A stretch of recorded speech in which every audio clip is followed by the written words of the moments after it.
Hey, what is up guys? It is your boy Speed here, and today we're doing another episode of Guess the Rank. It's been a long time, I think almost a month now, the last time that I watched your games that you submit on the gameleap YouTube community tab, and I try to figure out what your rank is, I guess at the end, of watching the clips that you submit. So if you want to join in on the fun, just go to the gameleap channel, find the community tab, post your game tab and hero and whatever I ask for, and yeah. You might have a chance to have me guess your rank. Right, without further ado, smash the like button and subscribe, and let's get into it. And I'd also like to let you guys know that I just made a full-length replay review of a Terrorblade game I played over on the gameleap website. It's not going to come to YouTube, so if you're interested in content like that, really, you guys know I try to give you the best information, and I do really believe in gameleap, especially the videos I've been making as of late are very high quality, in-depth, educational content that, you know, it's a lot of fun to watch, and it's gonna help you get to the next level. It's gonna help you gain rank. All right, let's get into the video. So, number one, we're gonna be looking at Zuhire, at least he's Zuhire on YouTube, and he said, I seem to find to be bullied hard out of lane after Phantom Lancer got his defusal, and found myself just circling around the map looking for potential duels even before acquiring Blink. And so that's exactly what we'll be doing. We'll kind of see why you got bullied out of lane. I will be real with you, I don't really know why you're still laning by the time defusal comes online. I mean, the laning stage typically ends around 7 to 8 minutes. That doesn't mean you shouldn't be farming lanes.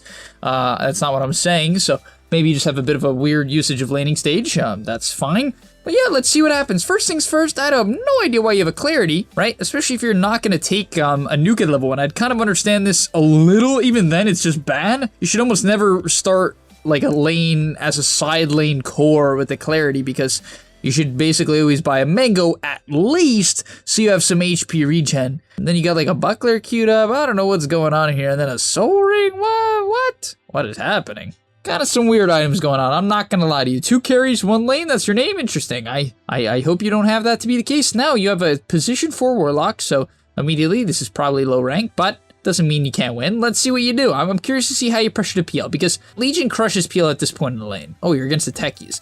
Legion crushes PL. And frankly, most melee heroes, as long as you're in a 1v1, right? Especially with a Warlock, you should basically hit this guy off cooldown. Let's see how much you hit him.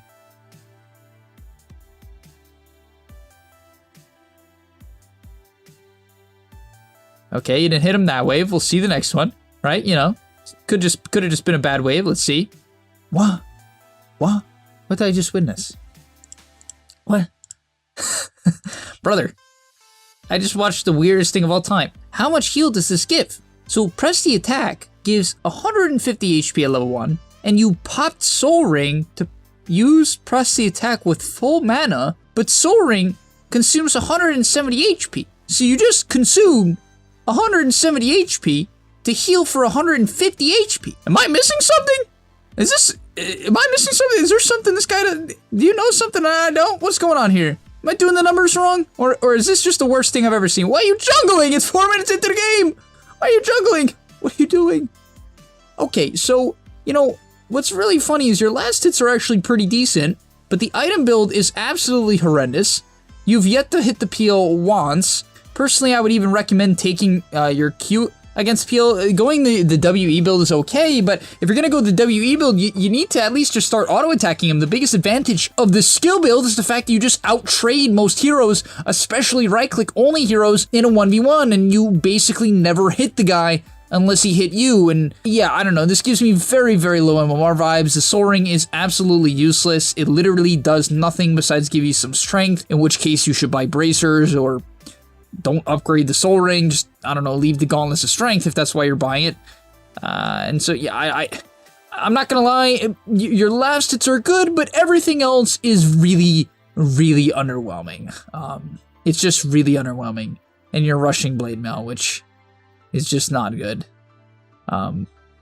So yeah, the main thing I would recommend to you before I guess your rank is, I don't even think I need to get to the point where you get zoned out. I mean, I'd imagine it's because you just let the PL free farm in a lane where he shouldn't be able to farm much at all, because you have 3 heals, right? Press the attack, Moment of Courage, and Warlock heal, which he maxed, and you're not trading. How can you expect to win the game? you know? And so, yeah, I hope this makes sense, guys. And you might be saying, oh, like, this is so obvious, speed, blah, blah, blah. A lot of people still don't take advantage of what their lane does. You know, what I just said, as obvious as it seems when I say it out loud, people don't think of it until I say it, right? That's what makes you a good Dota player. It's not necessarily having some crazy knowledge that no one else has figured out, right? It's sometimes it's just like, you're playing Minesweeper. It's not about having crazy knowledge that no one knows about. It's about doing what you gotta do. Oh no. All right, I mean, I'm gonna guess your rank. I don't... What? Dude, a Beastmaster got crushed by an AA mid? Okay. What is happening, dude? What is happening? Oh god, you're ganking. Alright, so I'll end the video. I'll actually end the clip here, even though this duel ends up working out. Very nice death ward. Yamuligi. Play. Yeah, your item build is just horrendous. I generally don't recommend ganking like that on Legion. That one worked out, but even then, the problem with ganking bottom like that is you're not gonna have anywhere to farm. You have to do what you just did, which is literally run across the map, which is obviously not good for your efficiency. And generally, you want to play Legion as somewhat of a semi-core. This is not a hero that sacrifices her game and is happy with it. But alright, yeah, I don't know what the skill build is either. It's very random, 222. Can't say I've ever seen that before. Okay, now that I've flamed you a million times, let's guess your rank. I am gonna have to say Guardian. I'm gonna say Guardian 1. I'll be real, I mean, I don't... Your last hits are, like, better than I think a Herald would get? Maybe? Oh my god, does anyone have... How does no one have good last hits in this game? Is this Herald? Like, everyone has no last hits. Peel is 52, Tube! What? You didn't hit him at all? Okay, I'm done. Alright, I don't know, maybe this is Herald. I'm gonna stick with my gut, say Guardian 1. Alright, Guardian 1. And you are...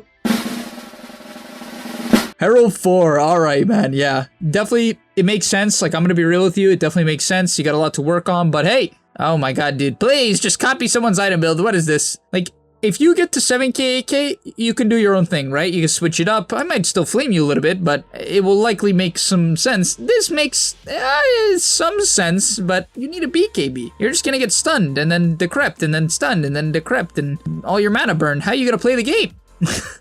Okay, thanks for watching. Let's get into the next clip. Alright, next up on the list we got Faden, I think. He's playing Phantom Assassin, he's set at the 24-minute mark. The first team fight of the game happens now. We got a great Game Leap Classic. Look at this, 235 last hits at 23.5. Very cool. Tuno, absolutely killing it on the CS. Props to you, man. Props to you. You definitely got the message. But alright, let's see what you can do. Looks like you blocked the Ancients, or something blocked the Ancients. Okay, this looks like it could be a free kill. We're aiming for there. Okay, so what I was about to flame you for is if you were trying to dagger her. The reason why I'd flame you for that is onesie at level 15, you typically lead with the Phantom Strike cast range because it's actually bigger than dagger by a slight margin in the late game. So unless you're not planning on committing, then yeah, you actually lead with Phantom Strike. But okay, the fight hasn't broken out yet, so I don't know what you're talking about. Let's see what you do though. You pop the Clarity, pop the Dust. Okay, I can get behind this. Ogreaxe, I think I'd probably take Overaxe over Stick at this point in the game, but yeah, weird fight. This is definitely not how you'd want to fight to start out, where your Undying gets dropped to like 2 HP, seemingly gets solo killed. Gets the Tombstone up. Oh no, Lina is committed in. What are you gonna do? So right now, I definitely have a pretty big problem with what you're doing. You're playing Phantom Assassin, a team fight's starting, and you're not blurred. So a big part about PA is being able to insta-kill a support, especially heroes with like semi-delayed disables right away. For instance, if you jump a Shadow Shaman as PA and you're blurred, you can potentially kill them before you even can get hexed. And that's really valuable. And it's even just about the fact that they won't see you coming. So even if, let's say, they're too tanky for you to burst, you'll still get an extra few autos off. So I'd prefer to see you go Invis here and jump this Lina, who is, in my opinion, quite out of position. But to be fair, you don't want to frontline, so it's a bit meh to jump. I can respect that you're kiting for now. This looks like a good Monkey King ulti. I don't know why it's taking so long. This looks great. Why does Medusa not have Mana Shield on? Oh my god. You know, it's really funny, guys. In the guest rank, I've had this happen so many times where I just click on a Medusa and their Mana Shield's off. Why are you turning it off? There's literally past like the 15-minute mark, there's no reason. The only reason you would ever turn off Mana Shield in the early game is if like you're low on mana because you've been getting harassed and you need to get a mana snake off, and so you turn it off to guarantee you can get the snake off. Like, that's reasonable. But in a late game, that's basically never gonna happen. Or no one's good enough to, like, toggle it off at, like, 170 mana or some garbage. So, yeah, alright. Nonetheless, great RP, great Monkey King ulti. Wow, you are dying. He didn't miss at all. But okay, I like your kiting out there. Good dagger, go back in. Good, nice, good blink into the dagger. Alright, yeah, I mean, besides the whole blur thing at the start where I feel like you probably could have just insta-killed a Warlock or something like that, I totally can get behind the fact that you played it slow and you know, until you have BKB, you don't really want to go in first, so yeah, I'm a fan. Things are looking pretty good. Okay, Warlock killed himself. Let's keep going. Let's wait for one more fight, and then I think I'll take a guess of your rank. Right now, I think I'm feeling like, what's the one below Ancient? Archon? Alright, you get a pick off. So you do.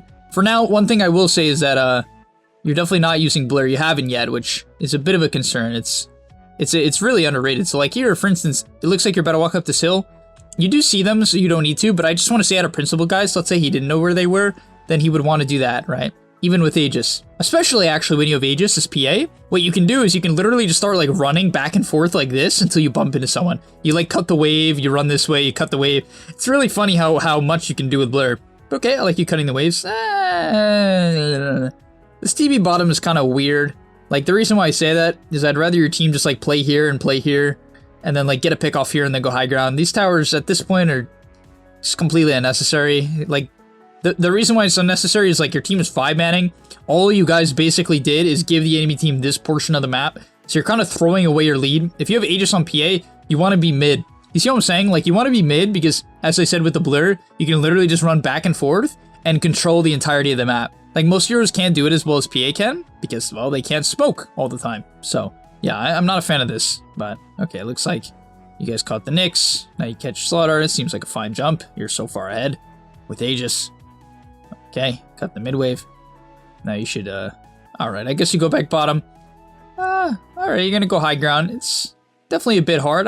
Okay. Kind of needed dust for that play. Yeah, so the main flaw I have with what you're doing right now is you're not looking for Blur pickups. Like right now, because think about it, you could go in alone.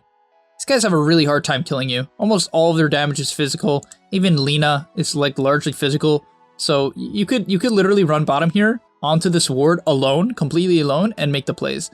And this is like kind of it's sort of a PA specific thing. You can do it as other heroes, obviously, especially with Aegis, but yeah, even there you blurred super late, but that was good. You know, that was for sure good. So yeah, like this was much better. So what you did there was good, but it's just taking you so you keep going so far back. Like just go, like what you should do is like go run mid, cut this wave, and then do the same thing again.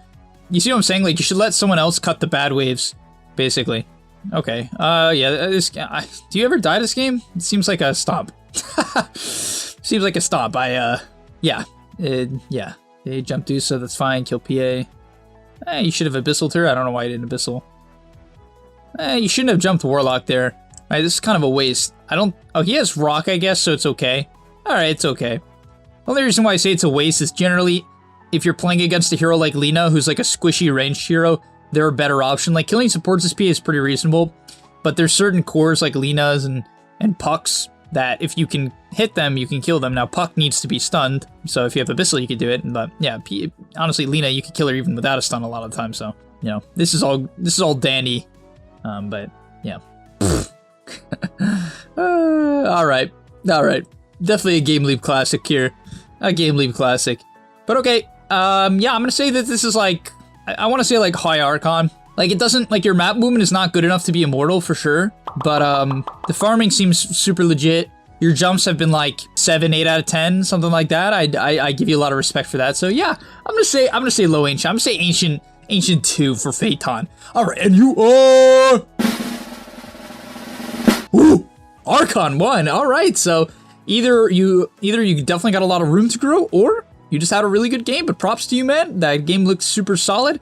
Your team definitely crushed, which makes things always look a little bit better than they are, but yeah, you had a lot of good decisions and your farm was great, so props to you on that one. Let's get into the last game. Alright, and last but not least, we got Omni on the Omni night. He had a couple of markers that we're going to be looking at. Number 1, we're going to be looking at the laning stage, and we got something going on around like minute 11 and minute 15, something like that. So it should be pretty fun. Number one, let's go over to laning stage. So the main thing I like to note is something I actually love. So you're solo laning. Now a big factor whether or not you know someone's good at solo laning or is comfortable in these situations is their level of creep aggro and their item builds.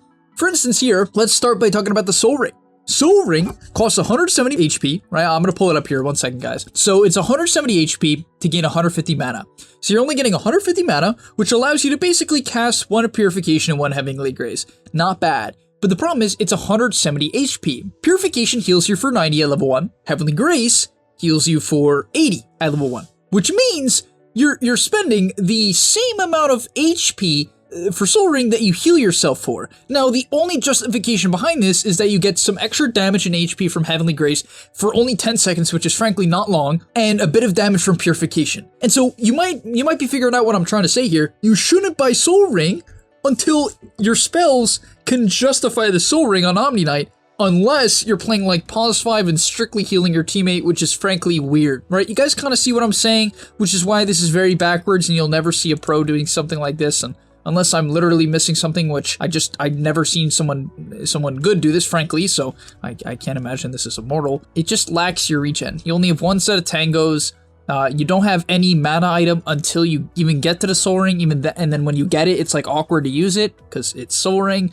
And so instead, what you should be buying is like a Mango and a Bracer, you know? There's that. And now let's talk about the creep aggro. So, because like, see, he didn't really bring up the laning stage, but I did want to cover it as I saw that he was solo laning as I was going through. So here you can see good creep aggro, right? So we actually see a good example of creep aggro. Then secure the range creep. Freaking fantastic. This is beautiful. Like, so props to you, man. That was a good sequence. Pull creep aggro. Then I kind of would have liked for you to go for this deny, only because this lane is not that bad. I guess maybe he has stun. Maybe this guy's essence. Oh no, he's ooh. Oh. Bows. But there, you needed to aggro. So here is where you lack, okay? Basically, you kind of like what happens here is you trigger your normal fight or flight, right? It's your human response, just run. Oh, enemy's coming.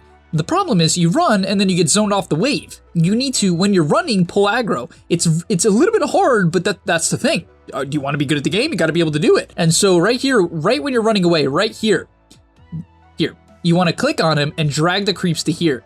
Because then these creeps will also run here. And then when Venge hits you, if she hits you here, your creeps will hit her and the wave will static about here. And then you can do that again, right? And so basically you're just getting the wave back. You need to get the wave back, but you don't get the wave back. And now you're going to be running in circles. Like, do you see where you're running? Do you see where you're running? Do you understand why this is freaking horrendous? It is horrible. Because you're not even in XP range at some point. When you get to here, you're out of XP range. You need to be at least in XP range. Venge is so bad at trading. The hero does no damage to you. She can't trade with you and you're running away. This guy even has pounce, which maybe you didn't know, but it doesn't matter, right? It doesn't matter. Like, you're running away from a Venge when you're full HP. Eat a tango and hit her. Or at least kite this way and run into the trees, or kite this way and run into the trees. You're not gonna get solo killed at level 1.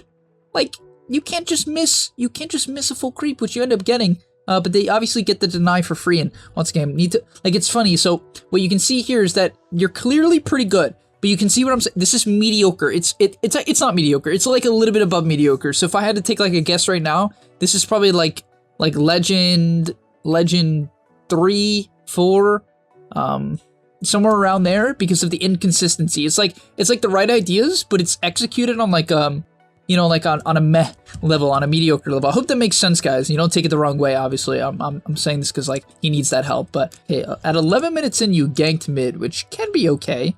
It definitely can work on Omni Knight. Often, I'm a big fan of just staying in your own lane and doing your thing. But if you guys have the heroes to take mid, I think it's fine. I guess you don't really have mid-siege heroes, but the reality is you can take mid even without mid-siege heroes. So, let's take a look. So, alright, you're jungling. I guess Slark can be pretty hard, so it's like okay to jungle. You know, it's not a good matchup for Omni, obviously. Okay, shoving in the lane. So you just decided to run mid like this? I mean, it's definitely a bit of a weird, like, decision, because to me, it kind of just looks like you decided to go, which sometimes is okay, but usually you want it to be based off like a gank or something like that. Usually when you collapse on mid, it starts off a gank. To be fair, the tower is kind of low. So there is that, and you have phase boots and a dazzle here. So okay, I mean, I can get behind this. I can get behind it. Looks like you might just go on this guy here. Nice, just gotta heal dazzle. Cool, hit him. I think dazzle's gonna die. Never mind. Nice. Yeah, that ended up working out super well. Okay, hit the mid tower. I definitely don't get why you tanked the wave. You should just chill. You should have just chilled, waited to nuke the Dazzle on the wave. Like, I don't know why you'd nuke him off the wave. You can nuke him on the wave, then you'd kill this already and then push the tower. So definitely a bit of an inefficiency, but okay. Yeah, and you get the mid tower. I mean, sure. The one thing I would say is I wish your Mirana would have farmed bottom, but oh, why'd you leave now? That seems like a weird time to leave. What is happening? What the? What is going on? How did that work out so well? All right, cool. I mean, all right, not bad. Let's look at the last split. All right, and lastly, you said here that your my team chain fed because they suck, but I don't know if there was something I could do to help them. Yeah, okay, that's a good question. I mean, let's take a look. Apparently, this is where they chain fed, so you're farming it up, farming it up. Typical Omni Knight, kind of just messing with the Slark. All right, I mean, a bit tough. You should want and heal him. Okay, I kind of wish you wanted and at least tried to heal that guy. I feel like, considering how low the Slark is, you know, he actually has no ulti right now. I definitely feel like you could be running at him, even though he could technically kite out. With no ulti, I do wish like you would try to bully him a little bit earlier. Okay, getting bullied a tad. Doesn't he used it, right? Am I crazy? Why are you so afraid of this guy? You could, if you body block the pounce, you could just straight up kill him. Why are you running away?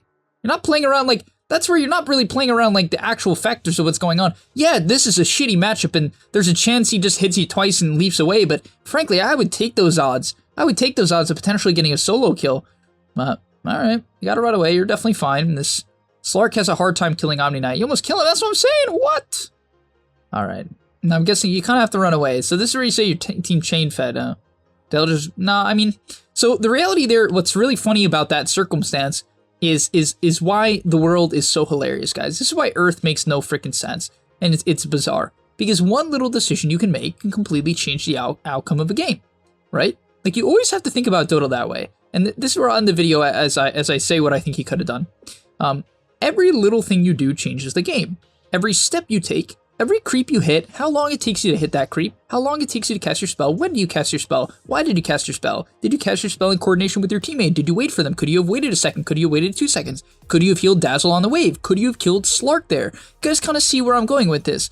There's a million different things, and no one has it perfect, but people have it better than others, right? And that's the reality. And so in that clip there, the reality is, if you had managed to kill the Slark when you could have, which, I mean, considering he lived on like 20 HP, there was definitely a good chance you could have, if you and your teammates executed better, the whole game could have been different, because maybe instead of your team chain feeding, which, yes, they fricked up, that was their mistake based on the circumstances, but based on you making one different understanding, based on you having a slightly better understanding of how Slark works as a hero compared to your hero when he's like 300 HP with no ulti, you could have completely changed this game. And that's where I'm kind of going with this, like, that's what matters. Another thing to think about this game, if you pull better creep aggro early on, maybe you can just kill the Venge. Like, I guarantee that if you put me in this lane solo, there's a high chance I kill the Venge in this bracket, which obviously I'm about to have to guess. I don't know for sure, but I can tell you this isn't that high, right?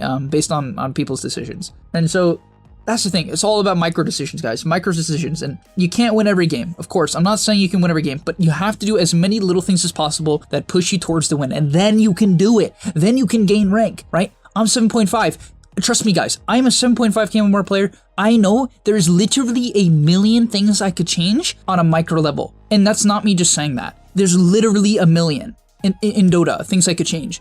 It's that crazy, right? But I know that exists. I tell myself that I can change that, and when I was taking this game like full serious, when I was like mode pro, that's what I was doing to get better. And I still do that to this day, even when I'm having fun. I guess maybe it's a personality thing, but you guys get what I'm saying. I'll stop ranting. Let's guess the rank. I'm gonna say that, yeah, I'm gonna stick to my guts and say Legend 3. Legend 3 for Omni. And you up! Legend 1! Alright, okay. Look, only 1,000 wins. Is this a smurf? Maybe you're newer to the game, I don't know. Either way, it doesn't matter. Props to you, man. I definitely wish you the best on your journey. You're playing some unranked here. I can get behind that. But alright, thank you guys so much for watching. If you enjoyed this video, smash the like button, subscribe to the channel. We post here daily, and I'm out. Peace. And that's all, but remember, before you leave, come on, before you tune out, subscribe to the GameLeap website, where we are going to help you get to the next rank. If you're stuck, click the link down below, and I'm out. Peace.